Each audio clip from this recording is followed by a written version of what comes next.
Your spine gives your body structure and support. It allows you to bend and move freely, and more importantly, it protects your spinal cord. Your spinal cord is a column of nerves that connect your brain with the rest of the body, allowing you to control your movements. But when your spine gets misaligned due to slips and falls, car accidents, sports injuries, or years of repetitive wear and tear on the body caused by everyday activities, it can cause painful conditions. Stop living in pain. At Lacombe Chiropractic, we can help your back pain, pinched nerves, sore neck, bulging or herniated disc, headaches, or posture problems. We offer chiropractic adjustments, cold laser, decompression, and therapeutic massage. We can even help you reach your weight loss goals by offering the Ideal Weight Loss Program in our office. Often all it takes is just a few treatments for our patients to experience pain relief and better functioning. We'll find the cause and correct it so you can live a better life. If you're worried about those daily aches and pains getting worse or really don't know what to do or who to call, don't wait any longer. Call Lacombe Chiropractic now at 512-645-0420 so you can improve your health and live a better life.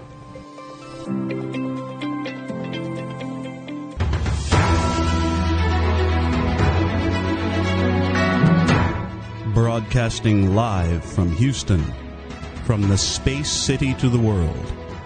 You are watching Now Media Television.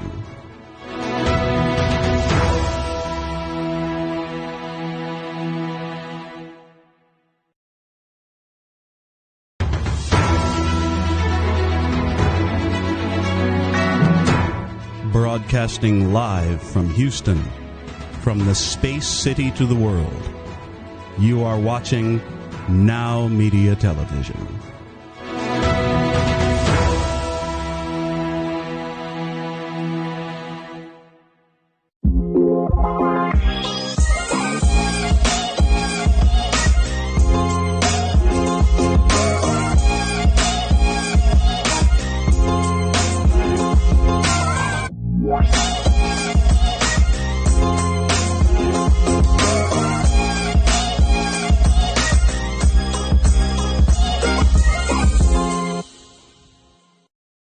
Welcome to Street MBA, where we discuss entrepreneurship from an evidence-based and practical perspective. Our objective being to create a network of business people who bring value to their communities. Listen, I got something for you today. I told you we've been working on some new segments, and we also have some beautiful and wonderful guests here. We have a very special guest. She's a highly trained, board-certified urogynecologist. I bet you don't even know what that is.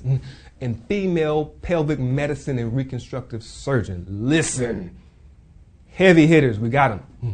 We got them. So you definitely should stay tuned because she has a lot of important things to talk about that may be of your interest.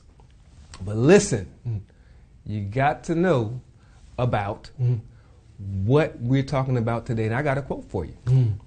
Be a cause, not just a business. Have a higher mission.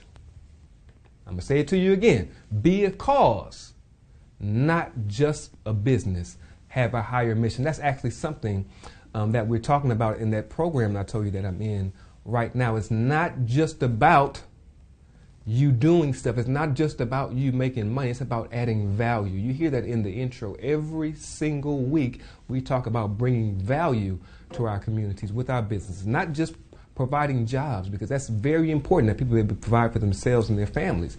But what we're talking about is your business being a contribution itself to the community. This is how we're going to start the show today.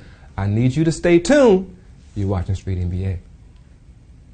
Everybody deserves health care.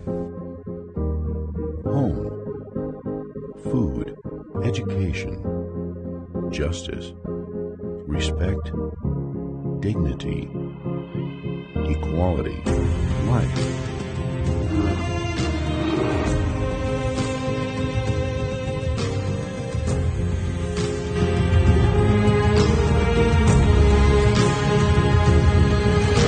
It's time to be part of the change. Become a hero.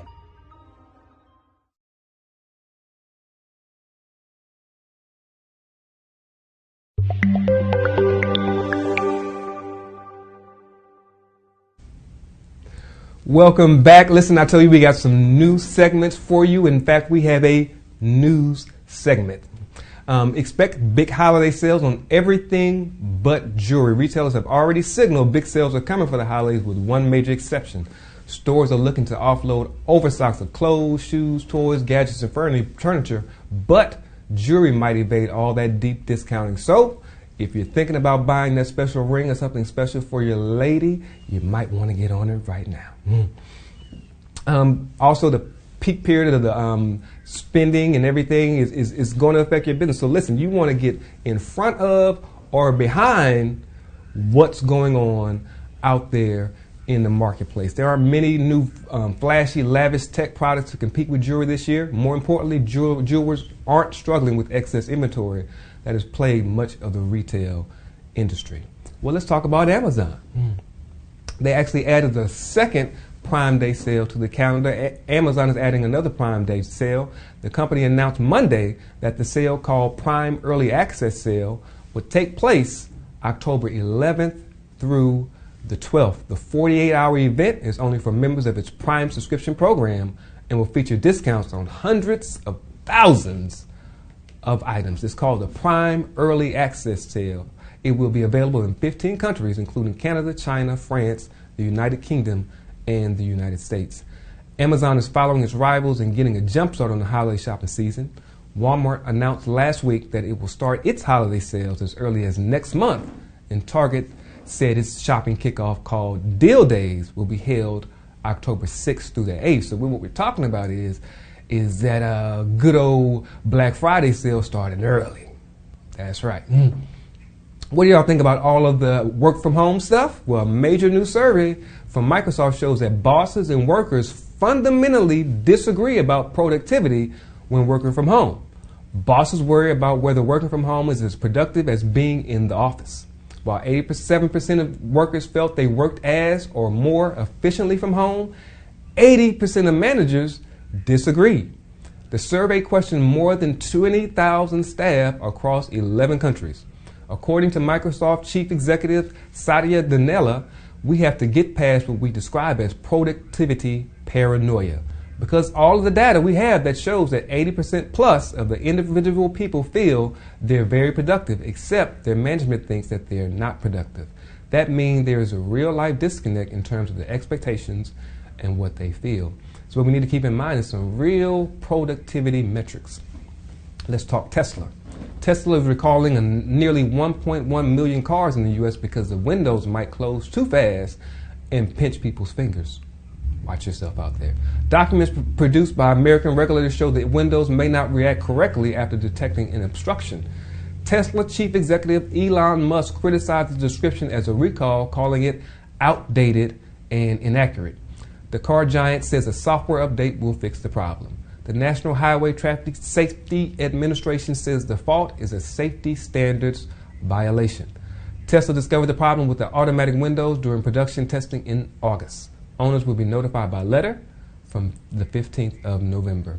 One more story, we got the U.S. Soccer Federation hires an ad tech company co-founder as CEO. J.T. Batson, co-founder of the advertising technology company Hudson MX, was hired Monday as CEO and Secretary General of the U.S. Soccer Federation.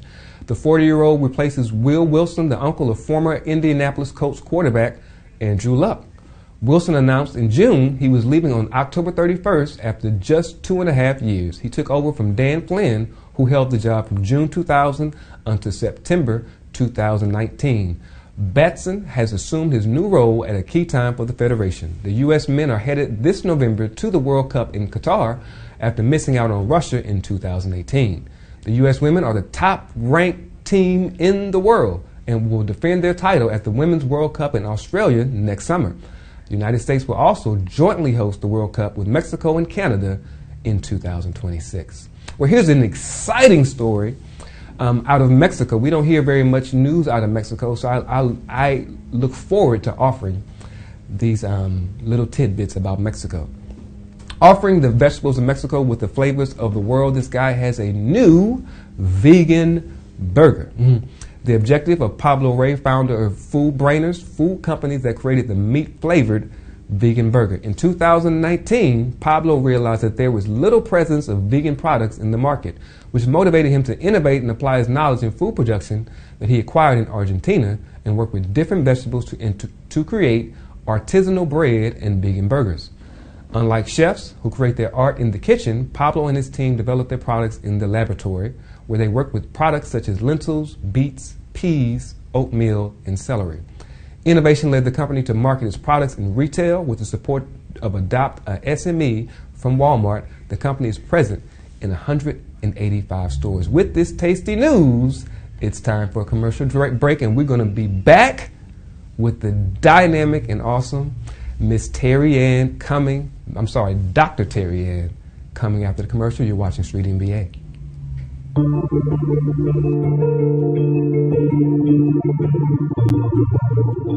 I was recently asked what it means to be a family lawyer. What is family law? Family law is not just about divorce or custody or child support. Family law is about your life. As a family lawyer, I protect your children, your wealth, your future. I don't do this alone. As your attorney, we work as a team to determine your goals and priorities and provide a strategy in an often complex, painful, and confusing time. Whether it's asset protection through pre- or post-marital agreements or fighting to protect your children, I'm here to help.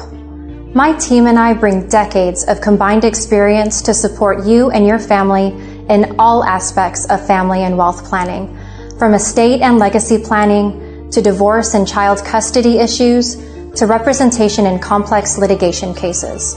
Take a decisive step. We're here when you're ready. Remember, it's about your life.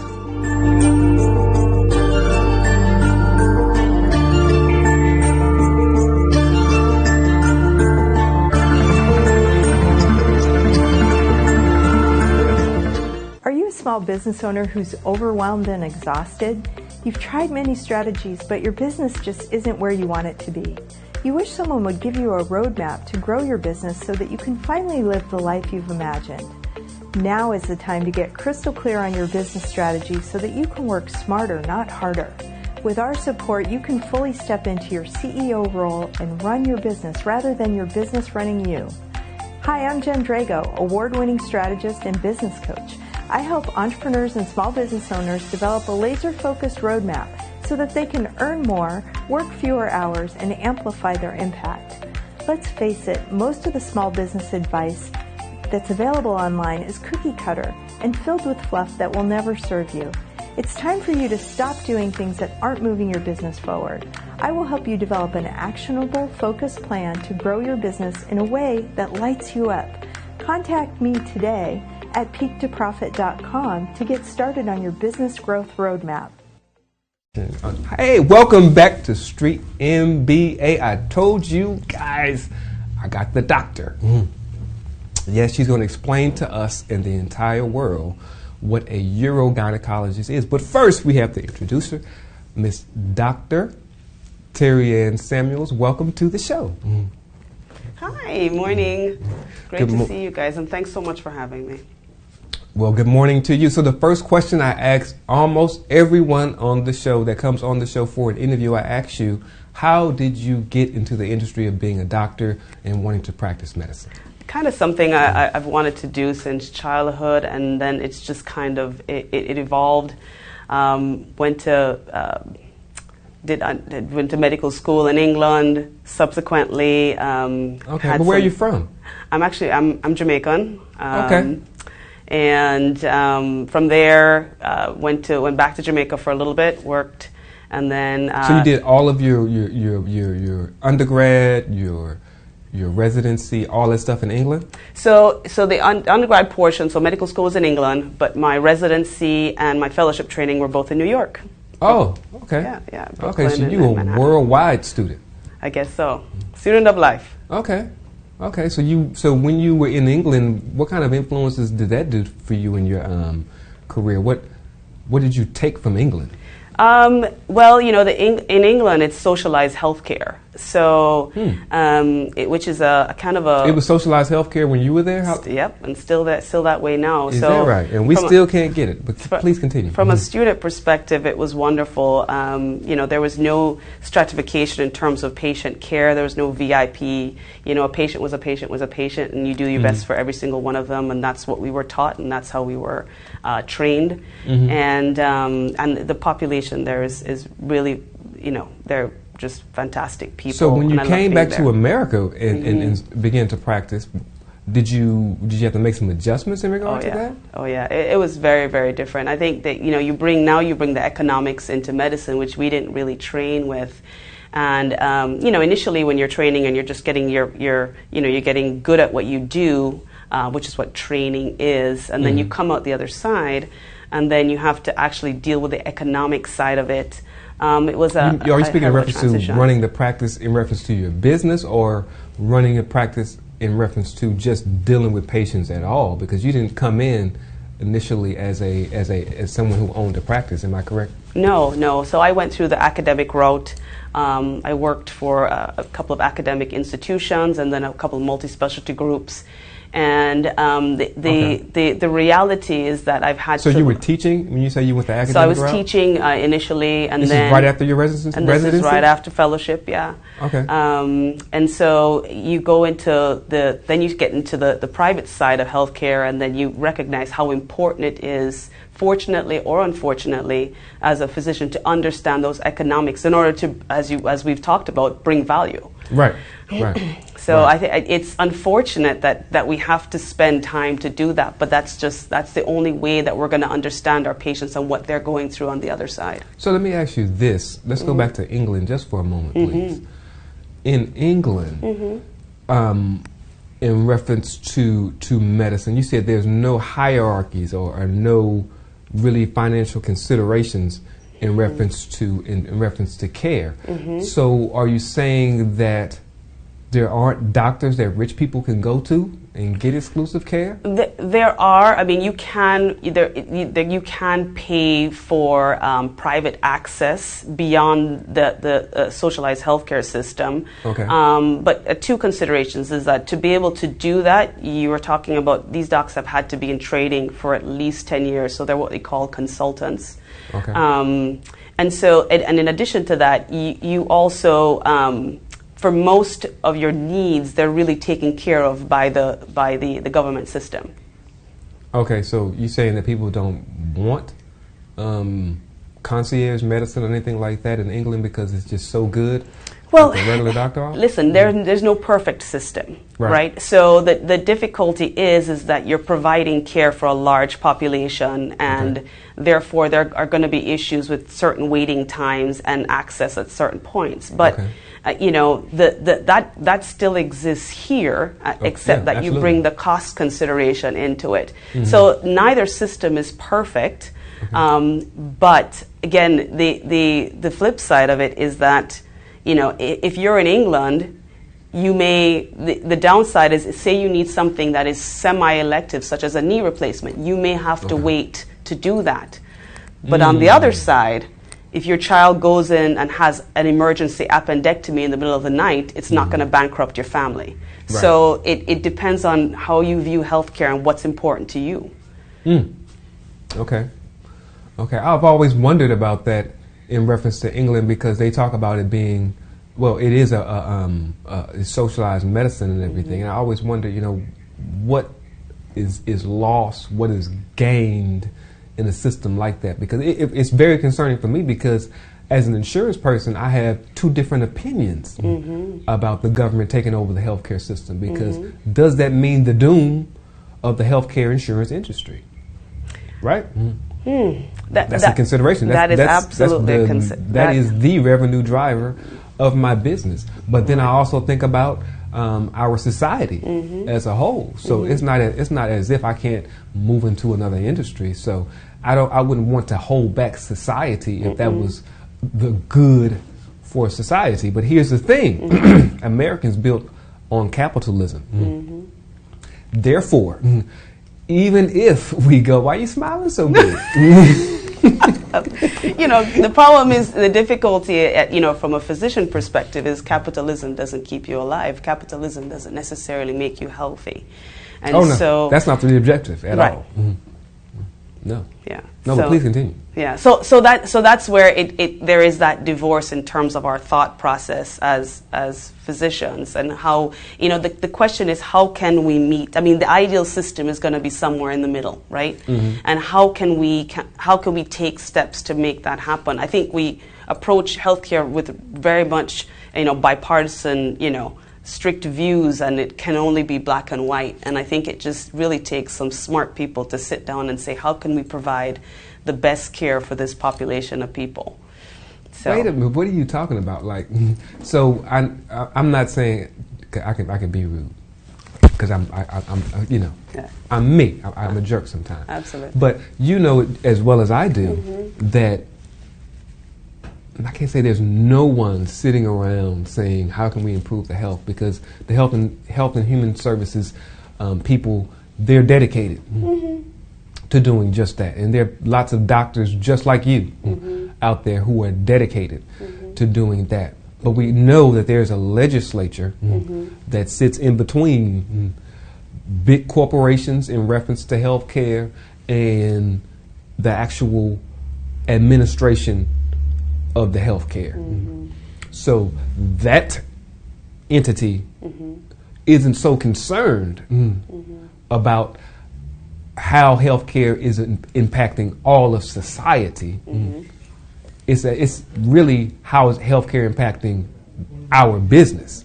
Now, this is a show about entrepreneurship, so we certainly consider the business concern. But the question is, how do we balance that with bringing value to the community? So although I'm in the healthcare industry in reference to insurance, I would imagine they would need people like me at the table. Absolutely. In reference to that, but I would like to hear what you would say are some solutions that we could have that will be good for business and at the same time the best for society.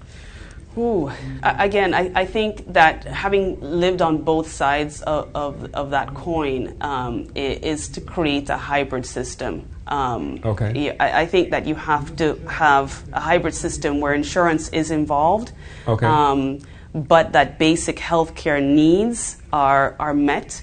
And that and in addition, in terms of healthcare, that it is stratified so that the population is in some way incentivized to meet some certain basic levels so that we can mitigate illness from a preventive perspective. Okay. And so it's an amalgamation of a number of thought processes. I definitely don't think that you need to get rid of the capitalistic portion of it. What purpose do you say that serves? Pardon me? What purpose do you say the capitalistic variable serves in reference to the healthcare? The reality is that R&D in terms of what it can do in terms of the novel treatments that you have in this country that many countries don't have access to. You have to give weight to that, and that requires. So you say what you're saying, because I just want to bring clarity to what your thought, so we can make sure I understand and also the entire audience understands. Is that you said that R&D, which references research and development. And so capitalism is funding that, investing, I should say, in science with the objective of profiting when the science is discovered and it brings healing with whatever it is the research obtained. So you said in other countries that's not available, and that's not available because... No, it's not that it's not available. It's just that, we know that the United States is ahead of the game in terms of the kind of novel approaches, the kind of novel devices, the kind of novel medicines that we've been able to use. And you say because the causation of that is capitalism, you would say? Well, not the causation, but that is an additional. If you get rid of capitalism, it's going to affect how quickly these things get developed and our access to it. So that, from my perspective, is why that piece cannot be completely aborted. In terms of the care of patients. Now, how that is used and what we do with it is a whole other conversation. That's a tough conversation. It's a tough conversation because where do we draw the line? Because what we're talking about is money. Where do we draw the line in reference to profits? Do we say to the drug makers, hey, we get it. You spent a lot of money to get the drug to market and everything. However. You can only make this much money because this is how we keep cost in line. Right. So how do we determine that? That's hard, that's right? That's pretty arbitrary. But I'll put this out to you. Our reimbursements, I mean, that has already been done to the entire medical community with insurance, right? Because because Medicare our reimbursements are capped. Based on who decides, who should get more. Because Medicare decided that this is how much they were willing to pay. That we're going to give this to this urologist, and we're going to give this to this gynecologist, or we're going to give this to this orthopedic surgeon. So I know we don't have very much more time in this segment, but we're actually really far in the weeds. So I need to get my I need to get my audience back up to speed. And what we're talking about, because you mentioned reimbursements. So what a reimbursement is, I'll let you do it because you're on the other side of it. I know because I market to doctors, mostly primary doctors, in order for them to send us referrals. Now, but of course we're helping their patients. It's all for the good, right? So my question to you is, though, in reference to reimbursements, can you explain who does the reimbursing? What we talk about in reference to Medicare setting the prices and all of that stuff? It's basically understanding that as a physician, I apply to get a contract with an insurance company, and it says that this insurance company will send me their patients. I am allowed to take them, and the contract states clearly the amount of money that they will reimburse for every procedure and for every visit with that patient. So that is all contractual, and that is set in stone. That doesn't vary based on anything, any other variable than actually Medicare. So Medicare actually usually sets the tone, and the commercial insurances usually follow. So Medicare says, when you say they set the tone, they say, we're willing to pay a certain dollar amount, let's say $150 for a doctor's visit. It's not that high. No, it's not high. They'll say, if you see a patient for 30 minutes, this is the code for 30 that. minutes? Yeah. If you see a patient for 30 minutes. I haven't seen a doctor for 30 minutes. Exactly. And this is the code, and then your reimbursement of $10 is $10. It's not $10. That's not $10. Okay. But my idea, it's just an example. Right. Yeah. So not $10 is not. Or if you stub your big toe and I wrap the big toe and the code is repair of big toe, right? Then the reimbursement is a set value. It doesn't matter who you go to as long as they're under your insurance policy. Okay. Do you want to go even further into the weeds and talk about capitation? No. Okay. So now we understand Medicare reimbursements, and then so you can begin to get a picture. I'm talking to the audience right now. You can begin to get a picture of how money is influencing the decisions that doctors are making.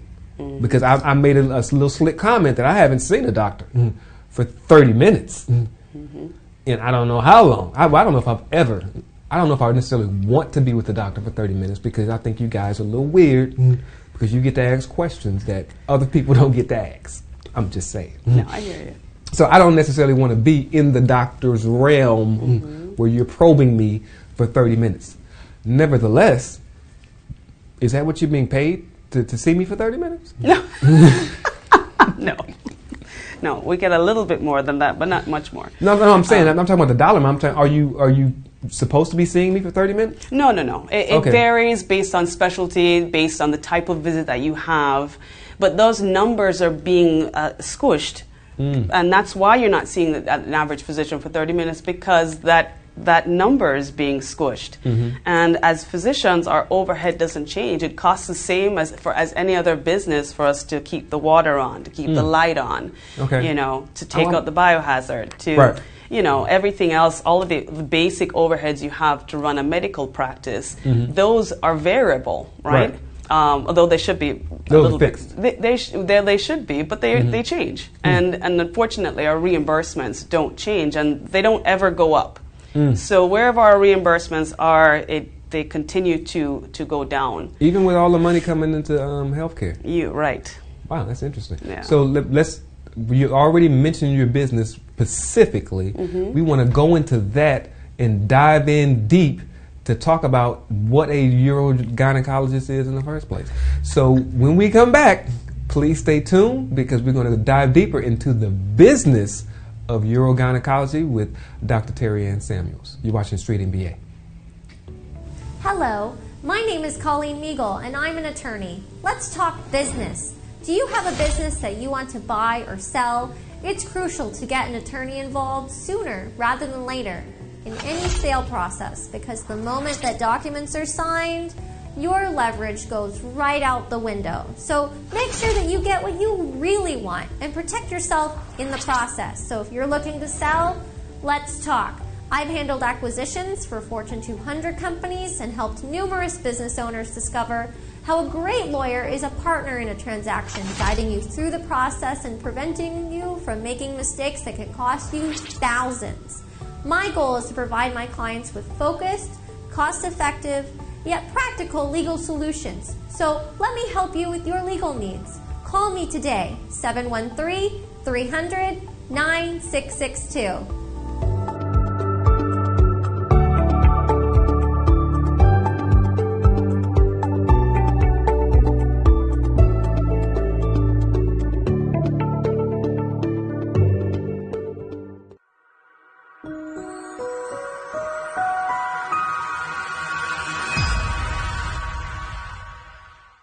Hi, I'm Patria Leone. I believe in every single thing that I do, and I want you to do the same. You deserve to look and feel beautiful or handsome. Be empowered. You're entitled to be at your best mind, physical, and financial fitness. As the CEO of Health for Wealth, I've developed a 4-pillar method based on your mindset, overall health and wellness, relationships, and finances. All of these are the foundation of your life, and they integrate whether it's in your business or your personal life. I've been down and I've had some strong struggles and challenges.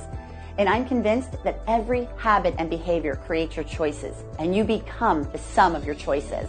You want to feel better, look better, eat better, think better, work better, love better, perform better, be better. What are you waiting for? Remember, you have only one life, one body, and one mind. And there's a solution to every circumstance, and it starts with you. It's time for you to take charge and thrive now. Invest in yourself. To schedule your free 30-minute consultation that has every potential to change everything, call now at 602-910-1340 or visit forhealthywealthy.com. You can follow me on Instagram at Patria Leone or follow me on Facebook at Health for Wealth LLC. And don't forget to check out my podcast on YouTube at Health for Wealth.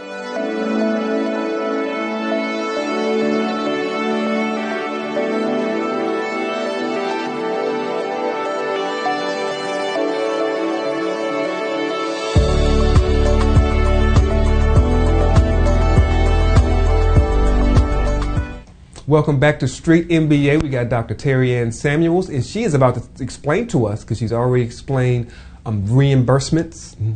She's already explained some of the back office of a physician's practice, but we want to talk specifically about urogynecology. So first, please give us a clear and concise definition. We know our little formula that we have from our class, effective, efficient, and compelling. What is it? What is a urogynecologist? So, permission to speak openly? Please. Okay. So, in the female pelvic floor, there are 3 holes, right? Front, middle, back. So the front hole used to belong. Yeah. Wait. The front used to belong to the urologist, the middle used to belong to the gynecologist, and the back used to belong to the colorectal surgeon. And so the specialty evolved. So that's the anus, the third hole? Yep. So the female has 2 holes up top. We have 3. We got 3. So you got one on the bottom. Yeah. And how did I not know that? Oh my gosh. See? It's education for everyone. So wait. So run it back again. Front, middle, back. So front is what? Who urologist, your pee hole, right? That's the pee. And right. Then okay, I got you. Then the vagina, right? Yeah. Okay. And then I the just back never is thought of it being is two anus, holes. right? So it's 3 holes. And so think of it. They used to all be manned by 3 different physicians. Really? Is it right. that specialized? So now we've just taken over the whole floor. So we call ourselves the quarterback of the pelvic floor. So we handle everything down below, and that kind of spills over into obviously function. So sexual medicine, pelvic pain, bladder dysfunction, incontinence, prolapse, and everything that has. Just real quick, because I'm curious. How many people come in saying that sex is too painful? That's why I don't have it. Oh yeah. A lot. That's a common problem. It's very common. I would definitely say so. Vaginal dryness is, and this is only one aspect of it, but vaginal dryness is happening in about 85% of women as they go through menopause. And So when a woman gets around her 40s, it's the issue. It's a huge issue. But the fantastic thing, and 2 things you need to know, is that I think all women need to know that they're not alone. And then I think that might be the most important part. Important part. And there's so many innovative, minimally invasive approaches that we have that has nothing to do with cutting. We can make you a new vagina. That's part of what we do. Wait. That's right. You can't just say that. I can. That's how we roll. You can't make somebody a new vagina. Is that what you're saying? We can make it like new. We can make you a better version of you. I'm going to get you a show. You got Dr. Peel Popper. That's I don't know why that's a thing, but people watch it. That's right. Why don't we have a pelvic floor specialist show? I know. Because the way you're talking right now, all the personality you have, I will watch. Listen, and it's not only, and the wonderful thing is that it's a lot of my husbands get involved, and they definitely help, and they because at the end in reference to what? Well, in reference to sexuality, right, which kind of diminishes as time goes by. So it's not only treating her primarily, but also helping out with the couple and. So you do sex counseling? So I address the physical aspects of it and the functionality of it, so that everybody's happy. So you call in her. I'm floored right now. Right. So you call in her husband? So I don't call it. It actually evolved, and a lot of husbands come. You'd be surprised. Excuse me. I've had husbands call the office and say, she's too nervous about coming to get help. Can I make her an appointment? And these are. I've met amazing evolved men from every ethnic background, from every walk of life, who are just concerned about their partners and who have reached out and said, "Hey, can you help her in any way?" And so, that's how the practice has kind of flourished, because then we've gotten into hormone therapy. Hormones for as you go into menopause, they diminish, right? And so all hormones are messengers. They're just telling one part of your body, coming from one part, telling your body what to do. And a part of our youthfulness, our dependency on estrogen and testosterone and progesterone. And so we look at... So testosterone is the male hormone. Yes. Estrogen is the main female hormone. What did you say? Estrogen is the main female hormone. Made female? Male. The main. Main. As in primary. Okay. Yeah, primary female hormone. Okay. Progesterone is another female hormone. And the what does that one do? Well, it's primarily in pregnancy, but it's a lot. It has a lot to do with tissues, with balancing out our estrogen. The list goes on. Breast development. Really? Mm-hmm. Our periods, our uterus. It is part and parcel of how we are as women. So the reality is that as we get older, though, those things change. And so to get an objective view on how to make those messengers work has become part of it, because you can't kind of treat one and look at sexual issues and function without looking at the other, right? So it kind of all went together.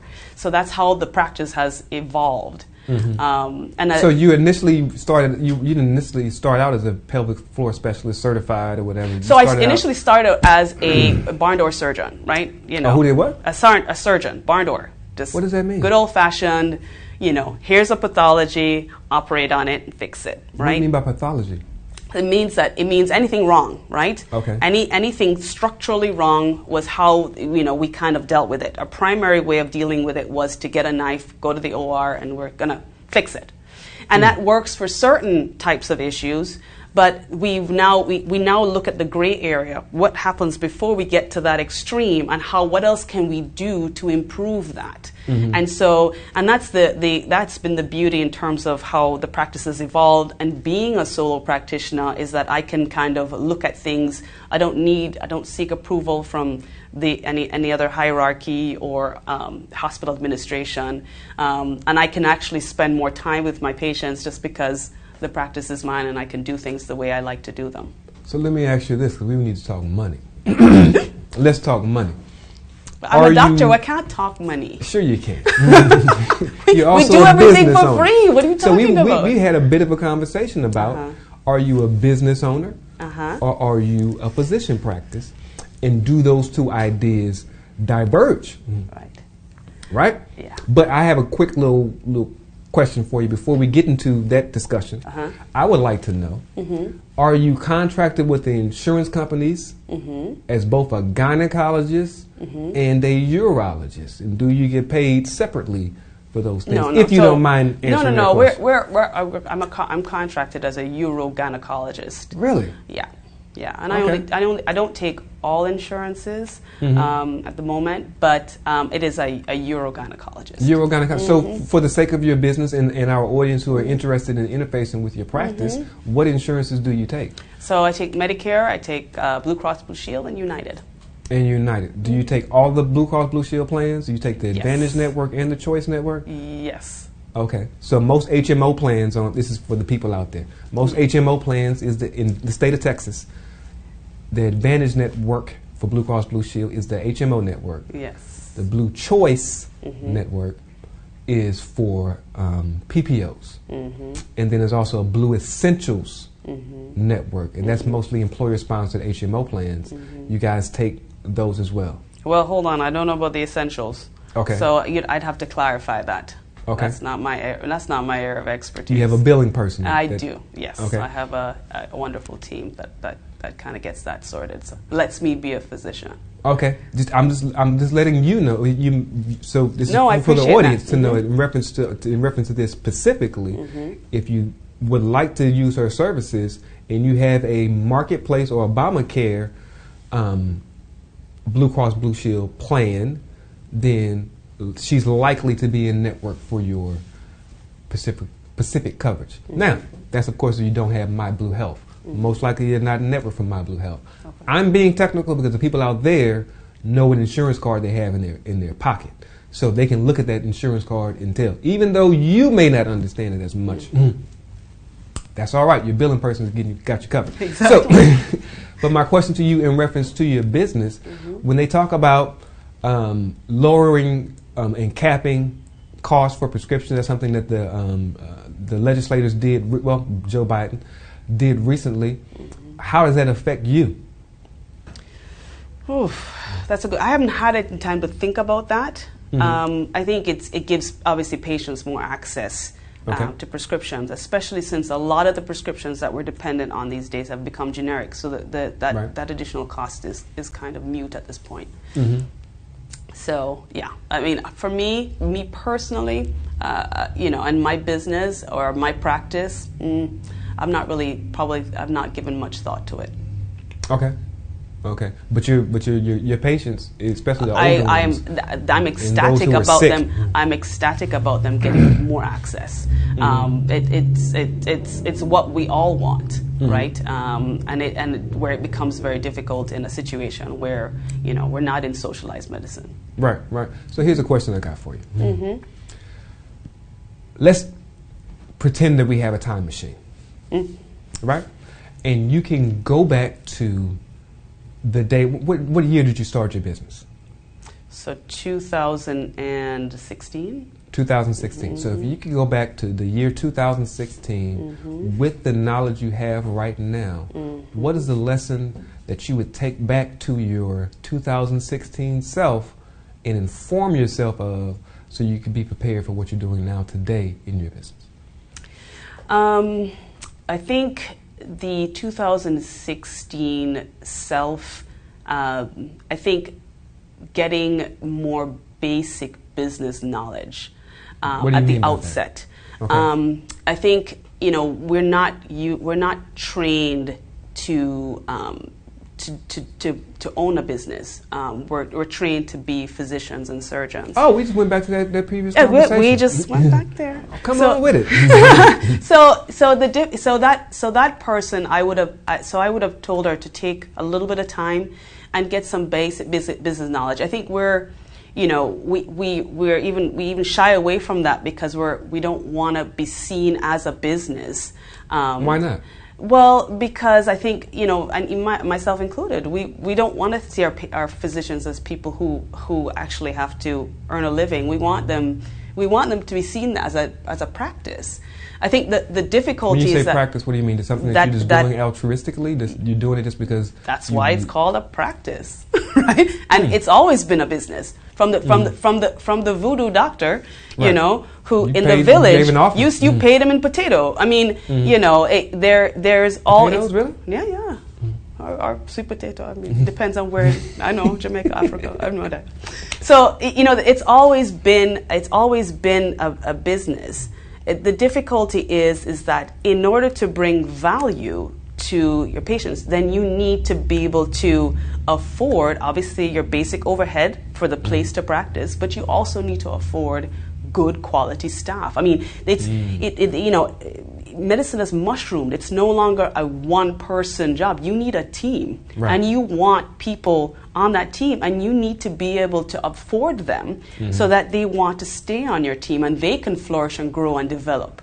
But this is the 2016 self. You don't expect to start with $150,000 or $200,000 or $1 million in the bank. No. As a business, and you just, because of course you came out of corporate somewhat in reference to medicine. You came out of a place of, you said academics. Right, but we're totally distanced, and academics, we're totally distanced from the monetary perspective. We are just there, we're salaried, and we're there to produce. So it's a whole different mindset when you're now competing with them to make sure that you build up your team of the best of the best, right? In order to have the best of the best. So you're saying build a team before you even launch your business? No. I'm saying that in terms of when you look at how you want to grow your business, you want to be able to eventually afford the best people to work with you, the best team to take care of your patients. So how do you do that, though? How do you go from not having any money, right, and starting out in business to being able to afford an awesome team? It's the how do you start out from, you know, hey, I want to be a doctor, to cutting someone open. You got to get that information. You got to get trained. And the great thing in this day and age is that you're saying the key to it all is getting trained. You need to get you some knowledge. I didn't say the key to it all, but an important key to unlock that door and to be able to see the growth of the kind of practice or business that you want is to get some of that basic knowledge, and let's not assume because, you know, I have several million degrees on this side that it's going to be directly applicable to that side. Oh, there it is. There it is. Is that the nugget? That's the nugget right there. Don't be seduced by your education. Exactly. You got to know not just what you know in reference to your profession, but you got to know this entrepreneurial, you got to know this business stuff as well. So don't think just because you're a great engineer that you know how to run a business. That's right. Absolutely. Well, there you have it, folks. So, Miss Terry Ann Samuels, Dr. Terry Ann, please tell us how we can reach you. We already know which insurance you take, but tell us how we can continue to talk with you and be part of the conversation that you are having in reference to healthcare. So when the number I think is on the screen, 832-831-0362. Give us a call, and we'll get you in. We'll get you sorted. Ask questions. You know. You do take cash patients as well. Oh, of course, yeah. And so, you know, and you know, again, it's one of those things at a urogynecology. College. I think the other thing to emphasize is that it doesn't mean that it's a separate subspecialty. So we do. Oh, wait. You said something about you started a new clinic. that you wanted to mention as well about. Oh yeah, so we've rebranded it. Initially, it was called Essentially You, and so we'll get the new website out there soon. But we've now turned it into the Urogenius Center, UROGYNIUS. The reason is that kind of is a little bit more explicit in terms of what we do. Okay. And again, you know, when it comes to your OBGYN, it doesn't mean that you divorce your OBGYN. What it means is that we're just kind of, think of us like the Obi-Wan Kenobi. We're just kind of helping with specific issues. And so we work very well with OBGYNs to kind of get you what you need. Okay. Okay, so you don't do the OB thing in your office? Oh, no. No babies. This is all about obstetrics that's is obstetrics. delivering babies. Yeah, we are there for just you. For my lady friends, we are there for you. This what about the guys? Is all about you. Well, you know, in conjunction. No, I'm saying you said something about testosterone. You talked about yes. So we have evolved to do male testosterone, and it really has actually evolved from the partners of our patients. Okay. And so we are actually in the midst of launching the Houston Testosterone Center. So I know you're going to invite me back to talk about that. Absolutely. Yes. You stay tuned. You're watching Street MBA. We just had Dr. Terry Ann Samuels. We're going to wrap this thing in just a moment. So please stay tuned. You're watching Street MBA. Hi, I'm Mike Mogel, the CEO of Clean Sweep Office Cleaning. A clean and disinfected space is essential to keeping your customers and your staff healthy, safe, and productive while preventing the spread of COVID-19. Clean Sweep Office Cleaning, with more than 20 years experience in janitorial, restaurant, post-construction, and floor maintenance cleaning. We really make it shine. We are focused on quality cleaning and wellness in our customer spaces. Our team is professionally trained to ensure not a spot is missed, and we use products that are safe for your property and your people. Our services are tailored to your individual needs and include expert floor care, dusting, sweeping, mopping, vacuuming, detailing, glass cleaning, and deep disinfecting. Our experienced team is here to make your office as comfortable and clean as possible. Visit our website at cleansweepofficecleaning.com or call us today at 832-689-7996. Now that's a clean sweep.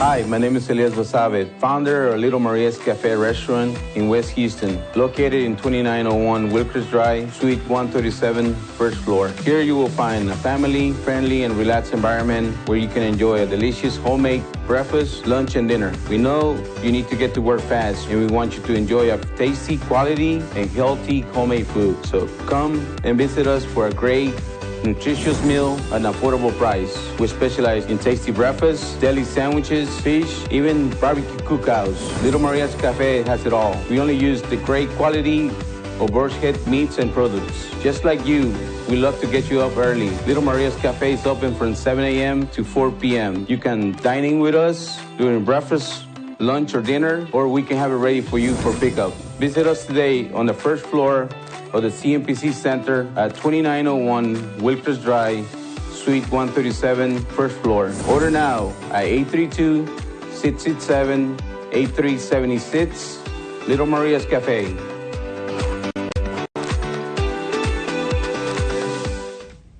Welcome back to Street MBA. Oh man, I know I do this every week, but man, I'm so excited and pumped up and energized by that interview. It was absolutely informative, and I'm just gonna go ahead and say it was awesome. It was. We went way far in the weeds in reference to healthcare, but listen, that's two people having a conversation that's compassionate about what they do. It's not just about the money. I keep telling y'all about that. You got to make it about the product. You got to make it about the people. You got to make it about adding value. Listen, I don't know what you do for your spiritual exercise. But for me, I pray, I meditate, and I remember the thought coming to my head as I meditated, because I was concerned about my business. I was concerned about growing my business. I was concerned why it was not growing. I was concerned about not having the necessary knowledge to move it forward. And what I heard in my spirit was, stop focusing on the money and focus on the people.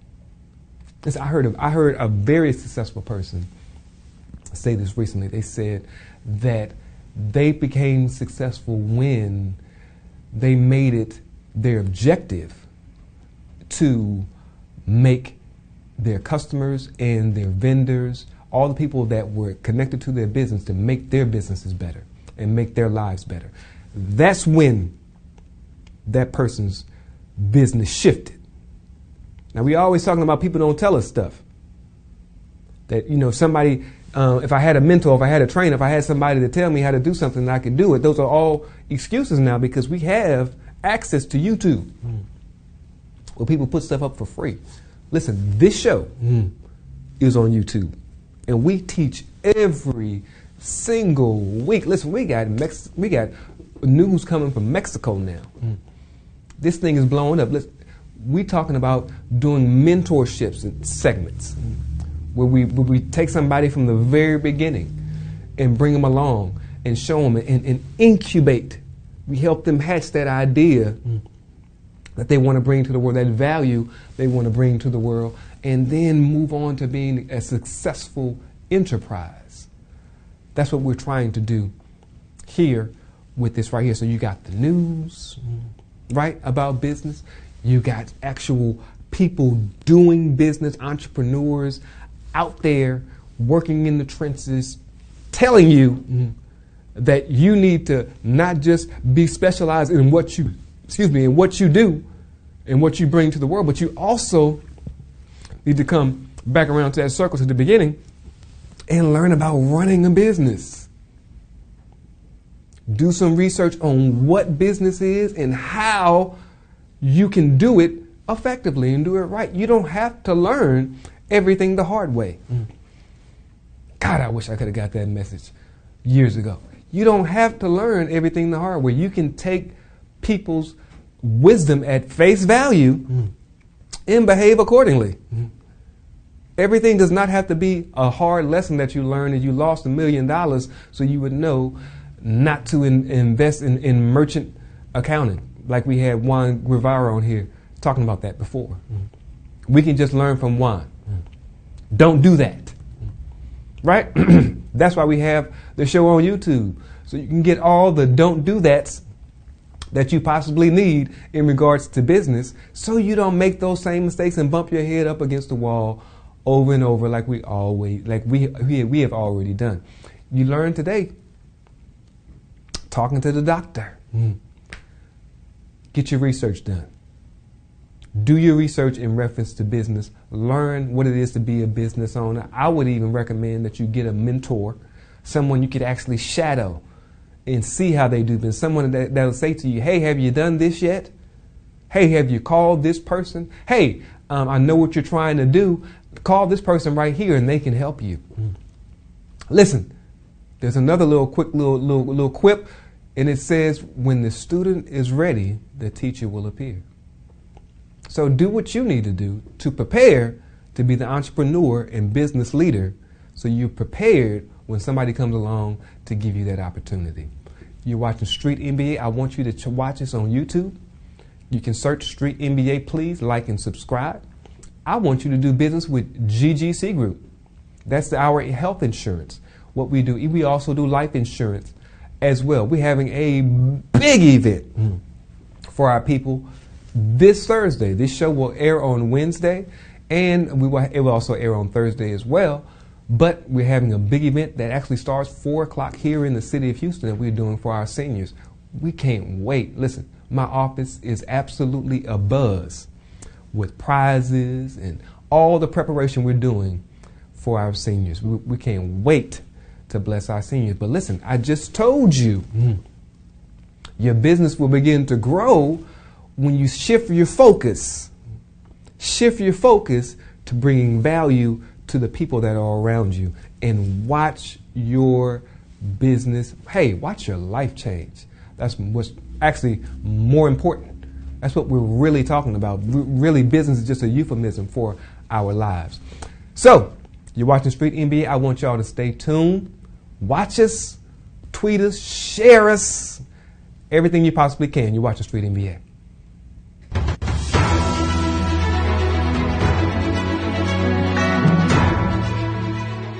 This has been a Now Media television feature presentation. All rights reserved.